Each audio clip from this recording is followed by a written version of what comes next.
ఇక్కడ ఇబ్రహీంపట్నంలో గెలిచింది గులాబీ జెండా కాదు, ఇబ్రహీంపట్నంలో గెలిచింది ప్రజాస్వామ్యం. దాన్ని నిలిపింది మా తమ్ముడు మంచిరెడ్డి ప్రశాంత్ రెడ్డి గారు బంటి అనే మాట కూడా నేను విజ్ఞప్తి చేస్తా ఉన్నా. చిన్న విషయం కాదు. రేవంత్ రెడ్డి లాంటి దుర్మార్గులతో, రేవంత్ రెడ్డి లాంటి అరాచక శక్తులతో కొట్లాడాలంటే చాలా ధైర్యం ఉండాలి. కేసులు పెడతారు, బెదిరిస్తారు, అధికార యంత్రాంగం మొత్తం వినియోగిస్తారు. సామ దాన భేద దండోపాయాలు ఎన్నుంటే గన్ని పైసలు ఆశ చూపెడతారు. మీకు ఇది చేస్తామంటారు, అది చేస్తామంటారు. ఆఖరికి మంచిరెడ్డి కిషన్ రెడ్డి లాంటి నాయకుడి మీద కూడా కిడ్నాప్ కేసులు పెట్టించింది. అయినా సరే ఇన్ని తట్టుకొని దాదాపు 2 నెలల పాటు ఈ ప్రభుత్వం చేస్తున్న అరాచకాన్ని తట్టుకొని నిలిచిన మా కౌన్సిలర్లందరికీ నేను శిరస్సు వంచి హృదయపూర్వకంగా నమస్కారం తెలియజేసుకుంటా ఉన్నాను.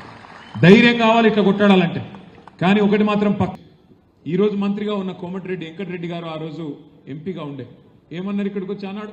ఈరోజు రైతు కమిషన్ చైర్మన్ గా ఉన్న కోదండ రెడ్డి గారు అందరూ చెప్పినారు, కాంగ్రెస్ వాళ్ళు మీరు మాకు ఓటేయండి, గెలిపించండి, మీ భూములు మీకు తిరిగి బంగారు పల్లెంలో పెట్టప్ప చెప్తామన్నారు.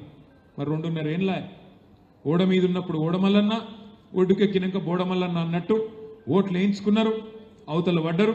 ఇవాళ ఫార్మా సిటీ కాదు ఫ్యూచర్ సిటీ అని చెప్పి రంగుల కళ, ఈస్ట్ మన్ రంగుల కళ లాంటి సినిమా చూపెడతా ఉన్నాడు. మన రేవంత్ రెడ్డి మాట్లాడుతూ ఉన్నాడు ఇక్కడికి వచ్చి, ఇది future city, Bharat future city, దీనిలో న్యూయార్క్ను తలదన్నే నగరాన్ని నిర్మిస్తా నేను అని చెప్తున్నాడు. ఉన్న సిటీని పట్టించుకునే తెలివి లేదు. ఉన్న సిటీలో దోమలు గుట్టి జనం చచ్చిపోతుంటే దాన్ని అడిగినోడు లేడు. ఫ్యూచర్ సిటీ కడతాడట. ఫ్యూచర్ సిటీ ఎవరు కడతారు? ఫ్యూచరే లేని నాయకుడు.